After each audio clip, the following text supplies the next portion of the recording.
అందరికీ నమస్కారం.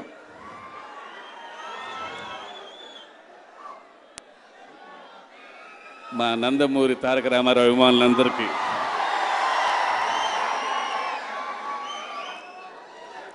ఇదొక ఫ్యామిలీ ఫంక్షన్ లాగా ఫీల్ అవుతున్నాను. ఇక్కడ ఉన్నంత సొంత ఫ్యామిలీ లాగా ఉంది. సో ఒక 2 నిమిషాలు మాట్లాడతాను, దయచేసి భరించండి. త్వరగా ఫినిష్ చేసి మైక్ ఇచ్చేస్తాను అన్నయ్యకి.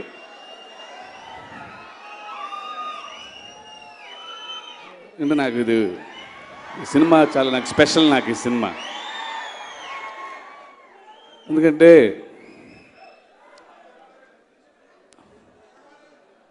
అన్నయ్యతో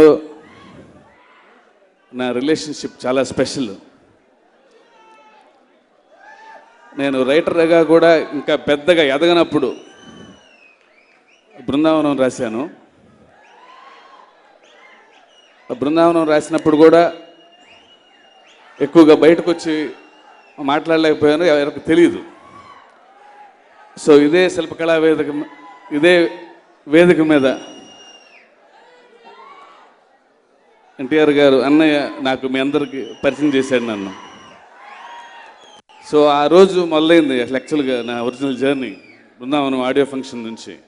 కొట్టాల్సి అంటే ఇతను అని చెప్పి 10 మందికి తెలిసింది.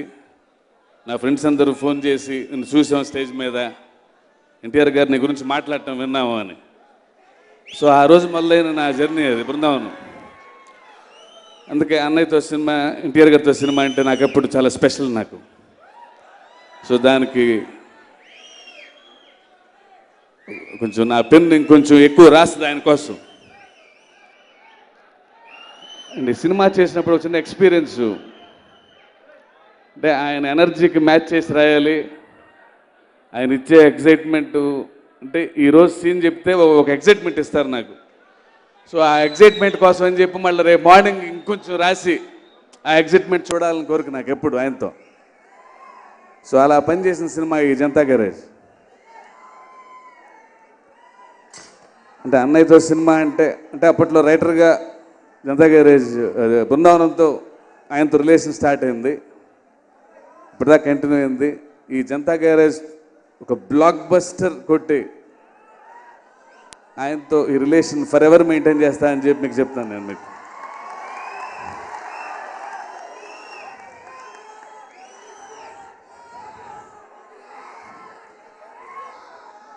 జై ఎన్టీఆర్. తర్వాత మోహన్ లాల్ గారు.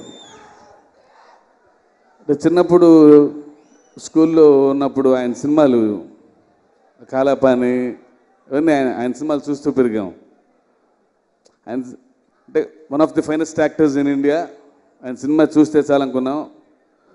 బట్ ఆయనకి యాక్షన్ చెప్పాను నేను. సో అంతకు మించిన ప్రివిలేజ్ లేదు. దీనికి మించి the best actors NTR and Mohan లాల్ని ఒక ఫ్రేమ్లో పెట్టి యాక్షన్ అని చెప్పాను నేను.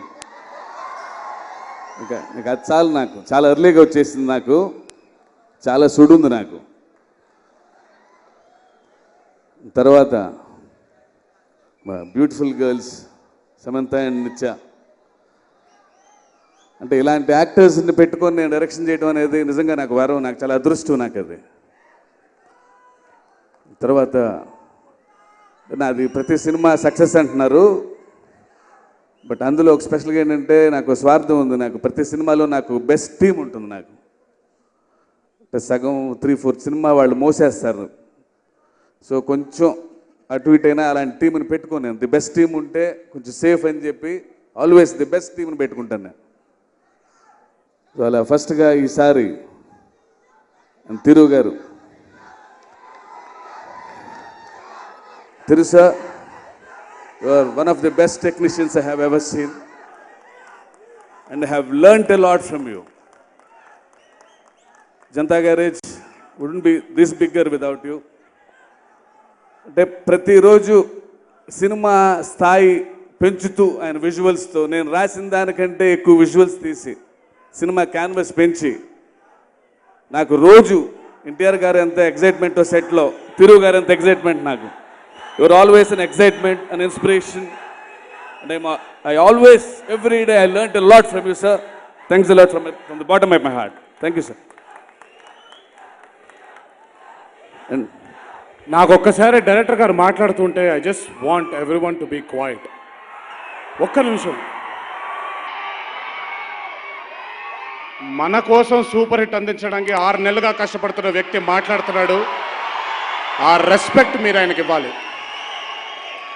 దయచేసి ప్లీజ్ చేతులు జోడించి వేడుకుంటున్నాను. ఎందుకంటే ఈ సినిమాకి పడిన కష్టం మీ అందరికీ తెలియాలి. అది ఆయన పడిన కష్టం. ఒక్కసారి ఆ కష్టాన్ని ఆయన మీ అందరితో పంచుకుంటే ఆయనకు ఆనందంగా ఉంటుంది, మనందరికీ ఆనందంగా ఉంటుంది. Please. Thank you. Thank you. మీరు అరుస్తూ ఉన్నా మాట్లాడుతున్నా, నాకు అది కూడా ఇష్టమే. మీ అరుపులు నా మాటలు కలిపి ఇంకా బాగుంటాయి.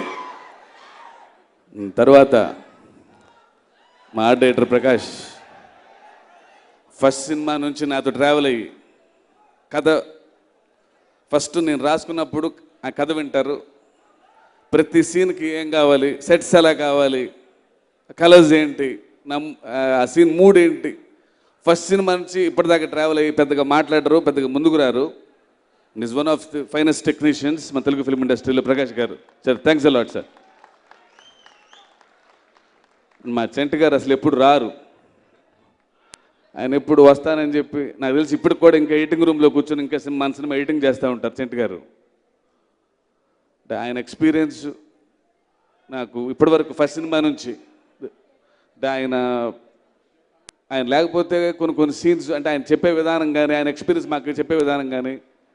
చెంటి గారు మీరు మా బాబాయ్, మా పెదనాన్న, మా తాతగారు, మీరు అన్నీ. తర్వాత రామజోగి గారు గారిది నాది ఒక స్పెషల్ రిలేషన్షిప్. లక్కీగా ఇద్దరం రైటర్స్ అవడం వలన ఒక ఎక్స్ట్రాడినరీ సింక్ ఆయన. అంటే నా సీను నా సిచ్యుయేషన్ ఇలా అని చెప్తే ఒక ఎక్స్ట్రాడినరీ లిటరేచర్ రాసి నన్ను ఇంకొంచెం ఇంకా బాగా రాయొచ్చు, ఇంకా బాగా తీయచ్చు అని చెప్పి ఎక్సైట్మెంట్ చేసే టెక్నీషియన్ ఆయన రామజోగి గారు. ఈ రిలేషన్ ఇలాగే ఉండాలి, ఇంకా చాలా పాటలు రాయాలి మనం. మా దేవి గారు, మా రాక్ స్టార్ దేవి గారు. అది ఆయనతో రిలేషన్ ఎన్నిసార్లు ఆయన గురించి ఎంత చెప్పినా సరే తక్కువే. బట్ వెళ్ళి సీన్ చెప్తే నేను సీన్ చెప్తా ఉన్నా. నేను ఒకసారి చిన్న గోవా వెళ్ళి చిన్న మ్యూజిక్ రీడింగ్స్లో కూర్చోన్నప్పుడు ఇలా ఫస్ట్ ఒక చాంటింగ్ లాగా కావాలి ఒక పాట. హీరో గారి క్యారెక్టర్ ఒక చిన్న నేచర్తో పోలుస్తూ ఆయన నేచర్ లవర్ అని చెప్పి ఒక పాట రాయాలి అని చెప్తా ఉన్నాను. నేను చెప్తా ఉంటే ఆయన పాడుతున్నారు. అది బ్యాక్గ్రౌండ్ స్కోర్ ఏమనుకుంటున్నా, ట్యూన్ పాడుతున్నాడు ఆయన, ప్రణామం ప్రణామం అని. అంటే అంత స్పాంటేనియస్, అంత ఎనర్జెటిక్. అంటే ఎలాంటి పాటలు ఇచ్చారు ఈ సినిమాలో నాకు తెలుసు. దేవి గారు, నేను మీ మ్యూజిక్కి ఫ్యాన్, నేను డైరెక్టర్ని కాదు. Thank you. అండ్ ఈ సినిమాలో పనిచేసిన మా సాయి కుమార్ గారు. అంటే కొన్ని సీన్లు నేను ఆయన చేస్తున్నప్పుడు అంటే నేను చాలా సినిమాలు చూశాను. అంటే పవర్ఫుల్ డైలాగ్ యాక్టర్ అని తెలుసు కానీ నాకు అని అనుకుంటాం మనం అందరం. బట్ సీన్లో మోహన్ లాల్ గారితో ఎన్టీఆర్ గారితో కాంబినేషన్తో చేసేటప్పుడు ఆయన ఇంటెన్స్ పెర్ఫార్మెన్స్ మానిటర్లో చూస్తూ ఉండిపోయాడిని. అబ్బా, ఇలాంటి యాక్టర్స్తోనే నేను సినిమా తీస్తుందని. సో సాయి కుమార్ గారు, thanks a lot for being a part of the film. Thank you very much sir. And last but the not least మా మెకానిక్స్, మా జనతా గ్యారేజ్ మెకానిక్లు బ్రహ్మాజీ, అజయ్, సంతోష్, జాన్, బెనర్జీ గారు, అరవింద్. అంటే జనతా గ్యారేజ్ అంటే వాళ్ళే. ఎన్టీఆర్ గారు, మోహన్ లాల్ గారి తర్వాత వాళ్ళే ఈ కథలో మెకానిక్లు. అంటే జనతా గ్యారేజ్ పుట్టినప్పటి నుంచి ఇప్పటి వరకు కంటిన్యూ అయిన జనతా గ్యారేజ్లో భాగం ఆ 7 వాళ్ళ మీద ఒక పాట కూడా ఉంది. ఆ పాట definitely it will be eye feast you. And ఇంకెవరైనా మర్చిపోయి ఉంటే కనుక క్షమించండి. అండ్ మా ప్రొడ్యూసర్స్ గురించి చెప్పాలి. మైత్రి మూవీ మేకర్స్ చాలా నెమ్మదస్తులు మనుషులు, కానీ చాలా మంచివాళ్ళు. అంటే సినిమా కోసం ఏమైనా చేయగలరు, ఎంతైనా ఖర్చు పెట్టగలరు, ఎంత రిస్క్ అయినా తీసుకోగలరు. అంటే అంత ఓపిక చాలా తక్కువ మందికి ఉంటుంది. Very passionate producers. They are here to stay and they will stay for a long time. So thank you sir. And ఇంత ఓపికగా మీరంతా విన్నందుకు నందమూరి తారక రావు అభిమానులందరికీ స్పెషల్ థ్యాంక్స్ ఇక్కడ దాకా వచ్చినందుకు. అంటే నేను కూడా మీలాంటి వాడినే ఒక ఆయన విషయంలో, ఎందుకంటే నా రిలేషన్షిప్ వేరే అయింది. I'm fan of fame, I'm brother of fame. వయసులో ఆయనకంటే పెద్దవాడిని సరే నేను ఆయనకి తమ్ముళ్ళు లాంటి వాడిని, నేను అన్నయ్య పిలుస్తాను నేను ఆయన్ని. సెప్టెంబర్ 2 మీ ముందుకు వస్తున్నాం. సెప్టెంబర్ 2 జనతా గ్యారేజ్ మీ అందరి ముందు వస్తున్నాం. అందరం కలిసి చూద్దాం. డెఫినెట్లీ ఇట్ విల్ బి ఇది ఒక బ్లాక్ బస్టర్ అవుతుందని చెప్తున్నాను నేను. And I'm very confident about the content and the film. So thank you once again. See you on September 2. Thank you.